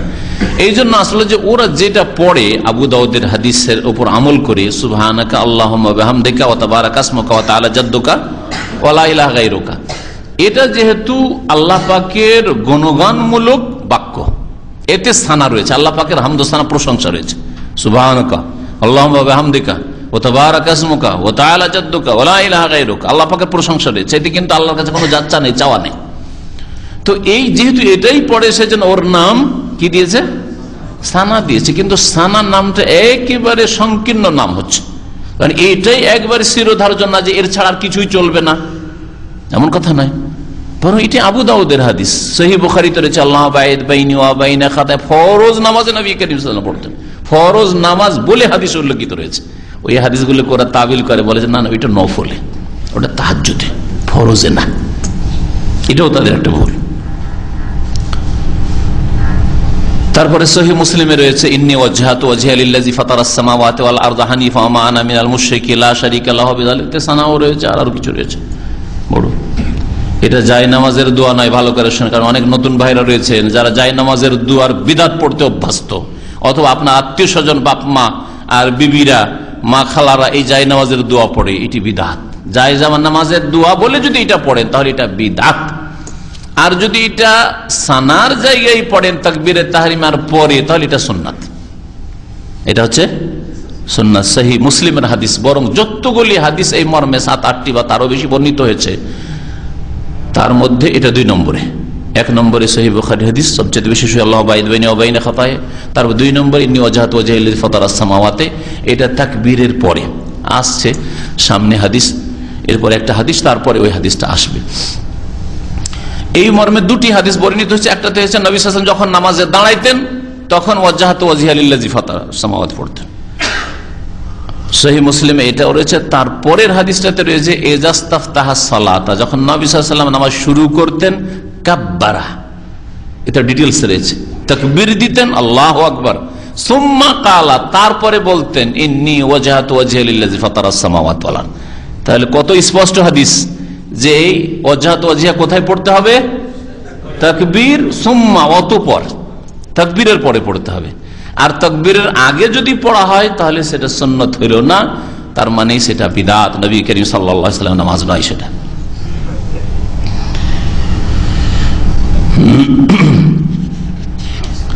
তাহলে ইস্তিফতার দোয়া আল্লাহ বাইদ বাইনি পড়েন, আর ওয়াজহাতু ওয়াজহিয়া পড়েন, অথবা সুবহানাকাই পড়েন, আর অন্যান্য দোয়াগুলি আছে পড়েন, এটা হচ্ছে সুন্নাত, এটা হচ্ছে সুন্নাত। এইরকমই আউযুবিল্লাহ পড়া, বিসমিল্লাহ পড়া কিরাতের পূর্বে, রাফুল ইয়াদাইন করা, বুকের উপর হাত বাঁধা, তারপরে রুকুতে মজবুত করে হাঁটুতে হাত রাখা, সেজদা আর বৈঠকে যেসব নিয়ম কারণ কিভাবে বসতে হবে ইত্যাদি এসব রয়েছে, এগুলি হচ্ছে সব সুন্নাত মুস্তাহাব জিনিস। জি, নামাজের মধ্যেও 3 রকমের বিষয় রয়েছে। যেমন হজ সম্পর্কে আলোচনা করতে গিয়ে বলেছি উমরা সম্পর্কে যে রুকুন ফরজ, আর ওয়াজিবাত ওগুলিও ফরজ, আর তারপরে হচ্ছে কি সুন্নাত মুস্তাহাব। ঠিক তেমনি নামাজের ক্ষেত্রেও রুকুন ফরজ 14টি রয়েছে, এগুলির কোন একটি ছুটে গেলে নামাজ হবে না। আর রাকাতের মধ্যে যদি থাকে তো ওই রাকাতটা নষ্ট হলো আপনার। আর যদি ওয়াজিব ছেড়ে দেয় ইচ্ছা করে তাহলে নামাজ হবে না, নামাজ বাতিল হবে। 8টি ওয়াজিব রয়েছে নামাজে, 14টির পর 8টি রয়েছে ওয়াজিবাত, সেগুলিও ফরজ। ইচ্ছা পার্থক্য হচ্ছে আর রুকুন আর ওয়াজিবাতে, যে রুকুন ইচ্ছা করে ছাড়ুক আর ভুলেই ছুটুক নামাজ হবে না, আর যদি ওয়াজিবাত ইচ্ছা করে ছাড়ে তাহলে নামাজ হবে, নামাজ বাতিল। আর যদি অনিচ্ছাকৃত ভুলে যায়, যেমন প্রথম তাশাহুদ দিয়ে বসতে ভুলে গেল, বসলো কিন্তু আত্মায়াত পড়তে ভুলে গেল, এরকমটা হতে পারে, হতে পারে। অনেক সময় এরকম ভ্রম হয়ে যায় যে বসে আছেন আত্মায়াতে, মন মগজ অন্য জায়গায় কাজ করছে, অটোমেটিকলি সূরা ফাতিহা পড়ছেন, হতে পারে, হয়ে যায় এরকম অনেক সময়। তাহলে আত্মায়াত পড়েনি, বসলেন ঠিক, ইমাম যখন উঠে গেছে তখন খেয়াল হচ্ছে আরে কোথায় ছিলাম, আমি তো আলহামদুলিল্লাহ পড়ছিলাম, আর আছে না তাশাহুদে বসে, তাহলে আপনার তাশাহুদ ছুটে গেল। তো ওয়াজিব যদি ছুটে যায় অনিচ্ছাকৃত তাহলে নামাজ হয়ে যাবে, কিন্তু সহস্র সেজদা দিয়ে ঘাটতি পূরণ করতে হবে। আর সুন্নত যদি ছুটে যায়, ছেড়ে দেয়, তাহলে নেকি ঘটবে, কমবে, নামাজ নষ্ট হবে না। তবে যারা যত বেশি সুন্নত ছাড়বে তত তাদের নামাজ দুর্বল হবে, নামাজের নেকি কমবে। আর ইচ্ছে করে যদি সুন্নত ছাড়ে বিশেষ কোন গোড়ামির কারণে, যে না এই সুন্নত আমি পালন করব না, অথচ জানছে, তার নলেজ হয়ে গেছে, জ্ঞান হয়ে গেছে, তাহলে সে ইচ্ছে করে রাসূলুল্লাহ সাল্লাল্লাহু আলাইহি সাল্লামের বিরোধিতা করলো, নবী সাল্লাল্লাহু আলাইহি ওয়াসাল্লাম যে নামাজ শিখে গেছেন তার বিরোধিতা করলো, তার ব্যাপারটি কিন্তু আরো একটু সাংঘাতিক, ওর ব্যাপারটি একটু জটিল বেশি। কারণ আল্লাহ কোরআনে কারীমে ইরশাদ করেছেন ফালিয়াহযারিল্লাযীনা ইউখালিফুনা আন আমরিহি আন তুসিবাহুম ফিতনাতুন আও ইউসিবাহুম আযাবুন আলীম। ওরা সতর্ক সাবধান হয়ে যাক, আল্লাযীনা ইউখালিফুনা আন আমরিহি, যারা রাসূলুল্লাহ সাল্লাল্লাহু আলাইহি ওয়াসাল্লামের বিরোধিতা করে। আরে জানছেন যে এটা সুন্নাত, আপনি জেনে গেছেন দিবালোকের মতো, আপনি জেনে গেছেন যে এটা সুন্নাত, এতে কোনো সন্দেহ নেই, তার বলছেন না না করব না, আমি করব না।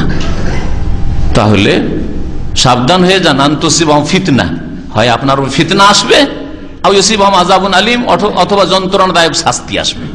ফিতনা তাফসীর করেছেন মুফাসসিরিনগণ যে দুনিয়ার বালা মুসিবত আসবে, আযাব আসবে, আর না হলে আখির আযাবুন আলীম মানে আখিরাতের শাস্তি। দুনিয়াতে যারা বিদাতি কাজ করে, যারা সুন্নতি নামাজ পড়ে, তাদের বিভিন্ন বালা মুসিবত আসছে, এগুলি তাদের এইসব ভুল ভ্রান্তির ফসল, তার শাস্তি দুনিয়ার।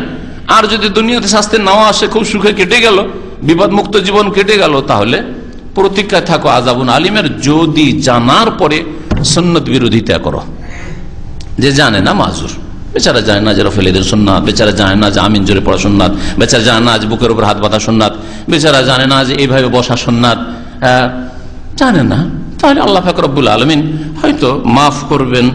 যারা জানার হয়তো সুযোগ পায়নি তাদের কোন ক্ষেত্রে সুন্নাত মুস্তাহাবের ক্ষেত্রে, কিন্তু দিনের স্পষ্ট বিষয় ওগুলোর ক্ষেত্রে আবার এক চিন্তার বিষয় রয়েছে যে এগুলি জানা যেহেতু ফরজ ছিল, খুঁটিনাটি জানতো না, মোটামুটি তো জানা উচিত ছিল ফরজগুলি, রুকুনগুলি, ওয়াজিবাতগুলি ইত্যাদি। আল্লাহু আ'লাম।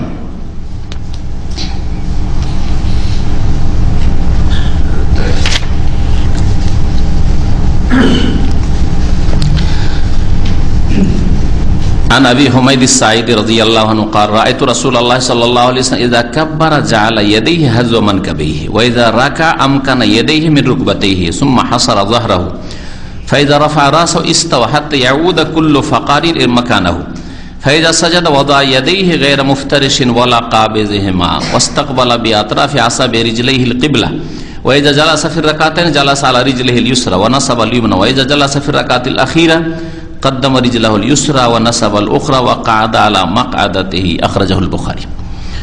আবু হুমায়দ সাঈদী রাদিয়াল্লাহু তাআলা আনহু থেকে বর্ণিত, তিনি বলছেন যে রাআইতু রাসূলুল্লাহ সাল্লাল্লাহু আলাইহি সাল্লাম, আমি রাসূলুল্লাহ সাল্লাল্লাহু আলাইহি সাল্লামকে দেখেছি, ইযা কাব্বার জাআলা ইয়াদাইহি হাযওয়া মানকাবাইহি, যখন তিনি তাকবীর দিতেন নামাজের জন্য তখন তিনি তার দুই হাত উঠাতেন কতদূর পর্যন্ত?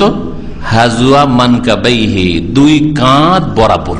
হাযওয়ান মানে বরাবর, আর মানকেব হচ্ছে এটা। আল্লাহু আকবার। এটা হচ্ছে প্রসিদ্ধ হাদিস, আব্দুল্লাহ বিন উমর থেকে বর্ণিত। তারপরে আবু হুমায়দ সাঈদী, আবু হুমায়দ সাঈদীর হাদিস, এটা খুব নামাজের বিবরণের ক্ষেত্রে খুব প্রসিদ্ধ হাদিস। 10 জন সাহাবী তার সমর্থন করেছেন এই হাদিস বর্ণনায়। ফি আশারাতি মিন আসহাবিন নবী, এইভাবে বর্ণিত হয়েছে হাদিসটি। তো তিনি বলছেন যে মানকে কাঁধ পর্যন্ত উঠতো, তাহলে এটা একটা সুন্নাত তরিকা, যে আপনি আল্লাহু আকবার, এতটা যথেষ্ট। আর একটা হাদিস রয়েছে যে এলা শাহমাতে উজনাইহি, কানের লতি পর্যন্ত। হ্যাঁ, কেউ কেউ দুটোর সমন্বয় করতে চেয়েছে, যে হাতের নিচের দিকটা উঠলো কাঁধ পর্যন্ত, আর এই আঙ্গুলের অগ্রভাগটা অপর ভাগটা উঠলো আপনার কানের লতি পর্যন্ত, কিন্তু কান ছোঁয়া নাই, কান ধরাও না, যেমন আমাদের দেশীয় তোবা কান ধরে, হ্যাঁ এইরকম নাই, আর এইরকমও নাই। এগুলো সব বিদাত, এই বিদাত। হ্যাঁ, আর একবার এইরকম করা না, হ্যাঁ কানও ধরে, সবগুলি বিদাত।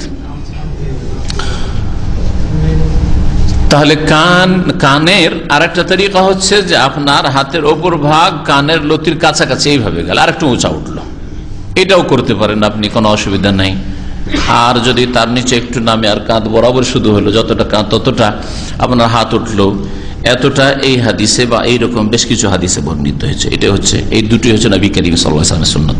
ওয়াইদা রাকা, আর যখন রুকু করতেন, আমকানা ইয়াদাইহি মিন রুকবাতাইহি, তখন তার দুই হাঁটুর ওপর হাতকে মজবুত করে বাঁধতেন। আমকানা মানে মজবুত করে বাঁধা, তাহলে হাতকে ঢিলা ফসকা করে রাখবেন না হাঁটুর ওপর। একজন রেখে দেখেন, অনেক লোককে এরকম দেখা যায় যে আসলে তার এমনি ঝুঁকে আছে, হাতটা ভর দিয়ে নেই হাঁটুর ওপর। হ্যাঁ বাবুল দেখাও, মজবুত করে ধরে, তাহলে ওতে ভর থাকলো, হাঁটুতে ভর দি, এই হাঁটুতে ভর দি। আর একটা এমনি শুধু রাখা আছে, কিন্তু বডিকে নিজেই দাঁড় করে রেখেছে আপনি। হ্যাঁ, হালকা করে রাখা না, হালকা করে রাখবে না, ওতে একবারে ভর দিয়ে মজবুত করে হাঁটু দুটো ধরে থাকবে। এখানে একটা মজার কথা বলি, সাহাবাই কেরামদের মধ্যেও নামাজের কিছু কিছু মাসাইলে দ্বিমত ছিল, ইখতিলাফ ছিল, কিন্তু ফাটল ছিল না, গ্রুপিং ছিল না, আর ওই তরিকার লোক এই তরিকার লোক, এই মযহাবের লোক ওই মযহাবের লোক ছিল না। এইরকম যদি কিছু মাসলা মাসাইল ইখতিলাফ থাকে, অন্তরে ফাটল নেই, দ্বন্দ্ব নেই, কলহ নেই, গোঁড়ামি নেই, তাহলে ইখতিলাফ এত নিন্দনীয় নয়, হতে পারে। দলিলের ভিত্তিতে যদি দৃষ্টিভঙ্গির পার্থক্য যদি দ্বিমত হয়, তো এতে কোনো দোষের কথা নেই। প্রসিদ্ধ সাহাবী আব্দুল্লাহ বিন মাসউদ রাদিয়াল্লাহু তাআলা আনহু, তিনি রুকু করতেন কেমন করে জানেন?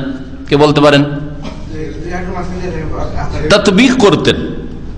নবী সাল্লাল্লাহু আলাইহি ওয়াসাল্লাম প্রথম দিকে করতে বলেছেন, তারপর এটা রহিত হয়ে গেছে, মানুষও হয়েছে, তার কাছে এই নলেজটা পৌঁছেনি যে মানুষও হয়ে গেছে, সারা জীবনটা ওই তাতবিক করে নামাজ পড়েছেন। দেখাও দিকে, ওইটাও দেখিয়ে দাও, যেটা রহিত হয়েছে, কিন্তু মাসউদি তৈরি হয়নি, যে আব্দুল্লাহ বিন মাসউদের নামে একটা মাসউদি একটা দল তৈরি হলো, একটা মযহাব তৈরি, এটা হয়নি। এইটা হচ্ছে আপত্তিকর, বুঝতে পেরেছেন? কিন্তু একজন দুজন, হ্যাঁ রুকু থেকে ওইটা হাত বাঁধছে, অসুবিধা নেই, কিন্তু আমি হাত বাঁধি না, আরেকজন হাত বাঁধে, সেই জন্য দুই গুরু। হ্যাঁ, নামাজের মধ্যে দুই একটা মাসলা ইখতিলাফ আছে, সেই জন্য আলাদা, এই মযহাব আলাদা, এই তরিকা আলাদা, এইভাবে কেন পড়বে সে? আমাদের মসজিদে আসলে আমাদের মতো পড়তে হবে। এগুলি হচ্ছে বড় আপত্তিকর। এগুলো হচ্ছে ইহুদি নাসারাদের অনুকরণ করা, যে ইখতিলাফকে ইফতিরাক পর্যন্ত পৌঁছানো, মানে দৃষ্টিভঙ্গির যদি দ্বিমত থাকে সেটাকে ভিন্নতা পর্যন্ত পৌঁছা, ছিন্ন ভিন্ন করা, উম্মতকে ভাগ বন্টন করা, যে তোরা আলাদা আমরা আলাদা। তোদের মসজিদ আলাদা, আমাদের মসজিদ আলাদা, তোরা আমাদের মতো করে পড়বি, না হলে আমাদের মসজিদে পড়তে পারবি না। এগুলি হচ্ছে অপরাধ, এগুলি হচ্ছে অপরাধ, যে অপরাধগুলি ভারত, বাংলাদেশ, পাকিস্তানে রয়েছে। সৌদি আরবে কোনো কিছু নেই, কোনো কিছু নেই। যদি কারো ইখতিলাফ থাকে অজ্ঞতার কারণে হোক অথবা দলিলের ভিত্তিতে হোক, অনেকে দলিলের ভিত্তিতে ইখতিলাফ করেছে, অনেকে দলিলের ভিত্তিতে ইখতিলাফ করেন। কখন আপনাকে বলবেন যে এটা কেন করেন না? কোন মূর্খ লোক বলতে পারে, যদি দলিলের ভিত্তিতে, বিশেষ করে। আর খুব বেশি হলে আপনাকে বোঝাবার চেষ্টা করবেন যে না, এটাই দলিলের ভিত্তিতে ঠিক, এতটুকু। কিন্তু না না, তুমি এইরকম রফায়দান করো না, সুতরাং আমাদের মসজিদ আসতে পারবো না।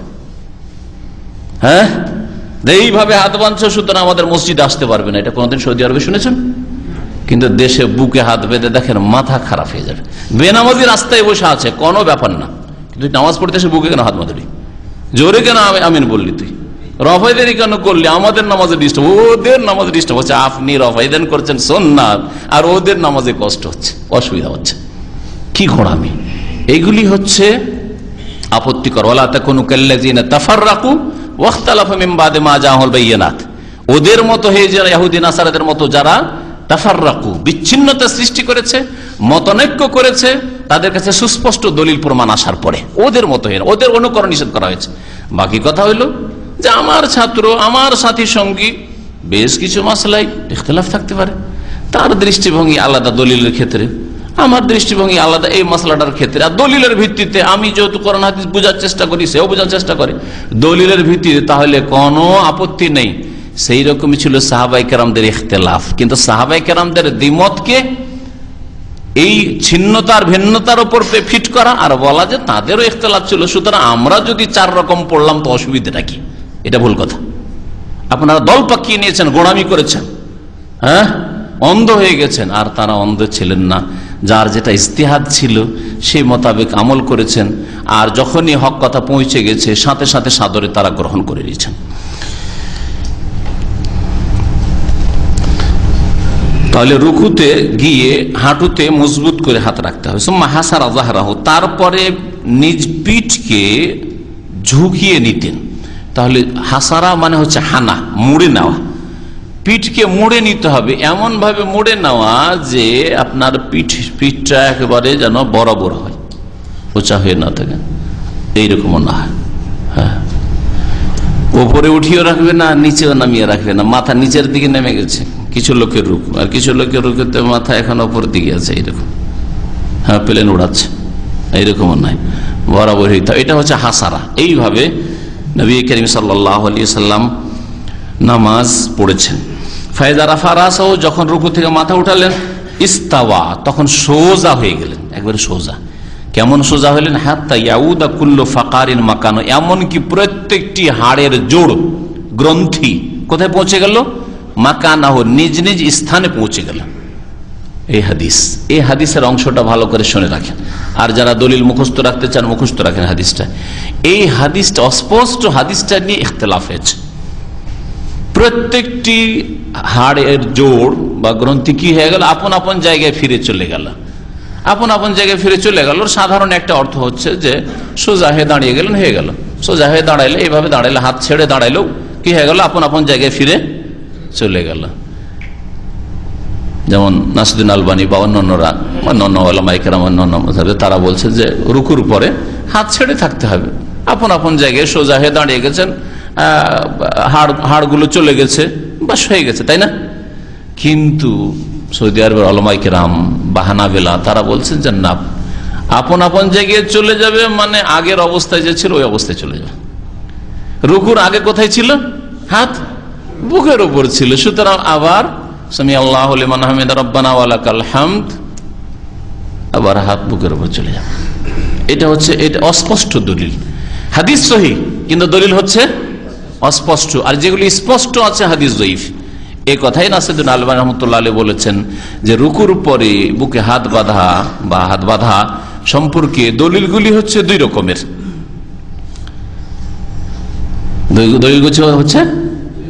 দলিলগুলি হচ্ছে 2 রকমের। এক হচ্ছে, তিনি বলছেন যে সহিহুন গায়রু সরিহ, সহিহ দলিল যেটা সেটা অস্পষ্ট, যেমন এই দলিলগুলো। আর তিনি বলছেন সরিহুন গায়রু সহিহ, আর যেগুলি স্পষ্ট যে রুকুর পরে হাত বাঁধতে হবে এইরকম এই মর্মে যে হাদিসগুলি রয়েছে সেগুলি হচ্ছে গায়রু সহিহ, সহিহ নয়, যঈফ, দুর্বল। সুতরাং তিনি বলছেন যে রুকুর পরে হাত বাঁধতে হবে না, হাত ছেড়েই থাকতে হবে। বাকি এখানকার উলামায়ে কেরাম আর হানাবিলা তারা বলছেন যে হাত বাঁধাটাই সুন্নাত, বাঁধতেই হবে, ফরজ ওয়াজিব কিছু নাই, তবে তারা বলছেন এটাই সুন্নাত। আল্লাহু আ'লাম। ফাইজা সাজাদা, অতঃপর যখন সেজদা করলেন, ওয়াদা ইয়াদাইহি গায়রা মুফতারিশিন ওয়ালা কাবিদ, তখন নিজ দুই হাত রাখলেন, গায়রা মুফতারিশ বিছিয়েও না, ওয়ালা কাবিজহিমা আর দুটোকে গুটিয়েও না, পেটের সাথে জড়িয়ে সেজদা করা। আজকে এক ভাইকে জমা মসজিদের পাশে দেখছে নামাজ পড়তে, জমা মসজিদ আমার দার্সে, এখানে দার্সে বসেন, কিন্তু যাই না, ভুল করতে দেখলাম তো সাথে সাথে বললাম অবশ্য মসজিদ আছে। তো কথা হচ্ছে যে যাই হোক, এরকম অনেকের ভুল আছে, অনেক সব বেখিয়ালিতে থাকে, সেজদা করছেন আর জায়গা আছে, হ্যাঁ টাইট যদি জায়গা, এদিকে মুসল্লি ওদিকে মুসল্লি, তাহলে কষ্ট দিন। আবার এইরকম কিছু বেয়াদব আছে, আল্লাহ রে আল্লাহ রে, আগেই চলে যাবে ফট করে সেজদায়, আপনাকে মেরে ফেলবে। তুই যেখানে যাবি সেখানে যে আমি সুন্নত পালন করছি, সুন্নত পালন করা মানে পাশের লোকে কষ্ট দেওয়া নাকি? কষ্ট দেওয়া হারাম, আর সুন্নত পালন করা উত্তম। কথা বোঝা গেছে? উত্তম করতে গিয়ে কষ্ট দেবেন, এটা জেহালত, অজ্ঞতা, আর না হলে বেয়াদবি। এইরকমই হাজরা আসওয়াদের চুমা দেওয়া ব্যাপারটা, চুমা দেওয়া সুন্নত মুস্তাহাব কাজ করতে গিয়ে কত লোককে কষ্ট দিয়ে থাকে, যার ফলে জীবনে ওই এক দুবার প্রথম দিকে অথবা মহরম সফরে চলে যায়। আর কেউ যদি চুমা দিতে চান বিনা কষ্ট দেওয়ায়, কাউকে কষ্ট দেবেন না, মহরম সফরে যান, ওমরা করেন, একটু চুমা দিয়ে চলে আসেন। আর হজের সময় রমজানে যাব আর চুমা দিব, লাইন 2 ঘন্টা লাগিয়ে থাকবো, ধাক্কা ধাক্কি করবো, ধাক্কা খাবো, ধাক্কা দিব, সব গুনার কাজ, গুনার কাজ করা।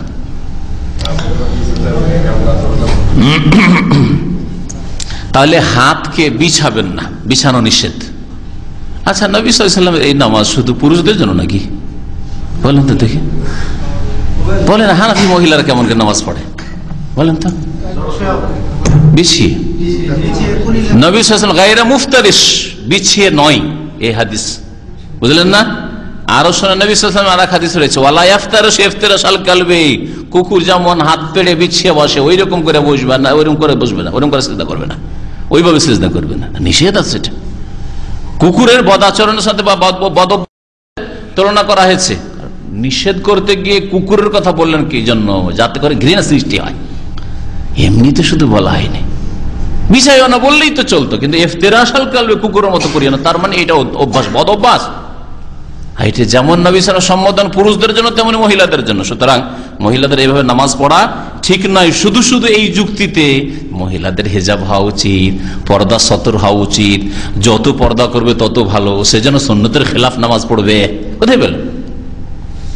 পর্দা করবে সেই জন্য উঠানে নামাজ পড়বে না, বারান্দায় নামাজ পড়বে না, ঘরের দরজার সামনে বাইরে থেকে লোকেরা চলছে দেখতে পাবে ওইরকম জায়গায় নামাজ পড়বে, আড়ের নামাজ পড়বে ঘরের কোনায়, যাতে নজরে না আসে।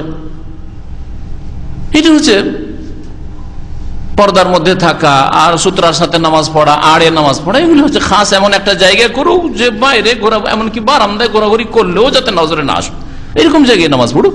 কিন্তু তার মানে এর যে সুন্নতের খেলাফ নামাজ পড়ার বলবো, এতে বেশি পর্দা আছে। ওই রকমই সেজদাতে গিয়ে মহিলারা নিতম্ব উঠাবে না, বসে রেখেছে, হ্যাঁ বলছে এতে পর্দা আছে। নবী সাল্লাল্লাহু আলাইহি ওয়াসাল্লামের সুন্নতের খেলাফ নামাজ পড়ে আর পর্দা আছে, এতে এসব যুক্তি পেশ করে নামাজ শিখবেন আর নামাজ শিখাবেন। ওয়াস্তাকবালা বিআতরাফি আসাবি রিজলাইহিল কিবলা, আর 2 পায়ের আঙ্গুলগুলির অগ্রভাগ দিয়ে কিবলাকে সামনে করলেন। তার মানে সেজদায় যখন যাবেন তাহলে 2 পায়ের আঙ্গুলগুলিকে খাড়া করে রাখবেন, যাতে কি হয়? কিবলামুখী হয়। যদি এরকম হয়ে যায়, কিবলামুখী হলো না, তাহলে উল্টো হয়ে গেল, আপনার পা গুলি তাহলে সেজদা করছে না, পায়ের আঙ্গুলগুলি সেজদা করছে না, কিন্তু কিবলামুখী আছেন, সেজদা করছেন কেন? আপনার অঙ্গ প্রত্যঙ্গ সবকিছু সেজদা করছে। ওয়াইদা জালাসা ফির রাকাতাইনি, আর যখন 2 রাকাতে বসতেন, মানে প্রথম রাকাতে জালাসা আলা রিজলিহিল ইউসরা, তখন বাম পায়ে বসতেন, ওয়া নাসাব আল ইউমনা, ডান পাকে দাঁড় করে দিতেন। প্রথম তাশাহুদে, 2 তাশাহুদ বিশিষ্ট নামাজ যেটা, তাতে প্রথম তাশাহুদে বসার পদ্ধতি দেখেন কি করতে হবে। এটা প্রথম তাশাহুদে, এটা প্রথম তাশাহুদে। হানাফি মাযহাবে প্রথম দ্বিতীয় সব তাশাহুদে এইরকমই, এটা হচ্ছে সুন্নতের খেলাফ। প্রথম তাশাহুদে ঠিক আছে সুন্নত, দ্বিতীয় তাশাহুদে তারা ওই নিতম্বর বসা ওটা মানে নেই। মালিকি মাযহাবে দুই তাশাহুদেই ওই পরের বসাটা,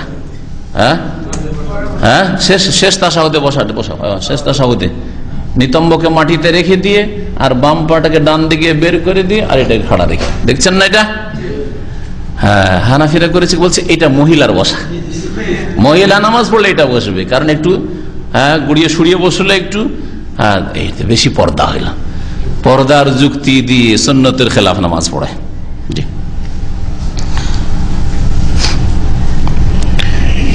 এইরকমই কিছু হাম্বলি ফতুয়া এরকমই আছে যেগুলি সহিহ হাদিসের খেলাফ, সহিহ হাদিসের খেলাফ। মুহাদ্দিসিনে কেরাম যারা হাদিসের গবেষক তারা বলছেন যে এইরকম নারী পুরুষের পদ্ধতিগত পার্থক্য নেই, তারিকায়ে নিয়মে পার্থক্য নেই। হ্যাঁ, তেলাওয়াত জোরে করবে না সেটা আলাদা কথা, তাদের কাপড় লেবাস সেটা আলাদা কথা, কিন্তু তরিকা নামাজ আদায় করার তরিকায় কোনো পার্থক্য নেই।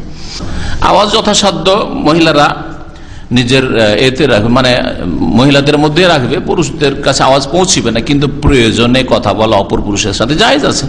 কোরআনে কারিমে সূরা আহজাব বলেছেন ওয়াইজা সাআলতুমুহুন্না মাতান ফাসআলুহুন্না মিন ওয়ারাই, পর্দার আড়াল থেকে চাইতে পারো, তাহলে কথাবার্তা বলা যেতে পারে। দোকানে কেনাকাটার জন্য মহিলা আসলে কথা তো শুনতে পাচ্ছেন, প্রয়োজনের জন্য আসবে, কিন্তু প্রয়োজন না থাকলে এরকম করবে না।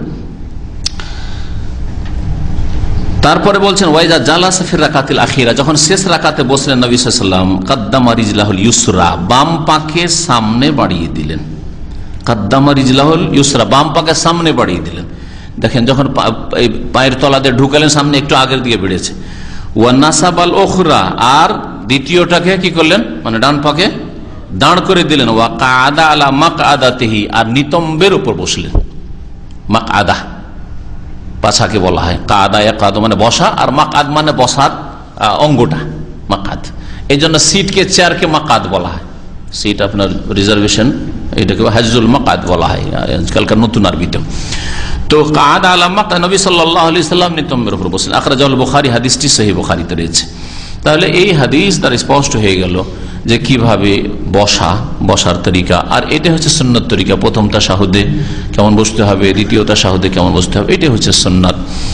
আর বাকি যারা এই সুন্নাত মোতাবেক আমল করেন তারা এই ক্ষেত্রে সহিহ সুন্নতকে ছেড়েছে।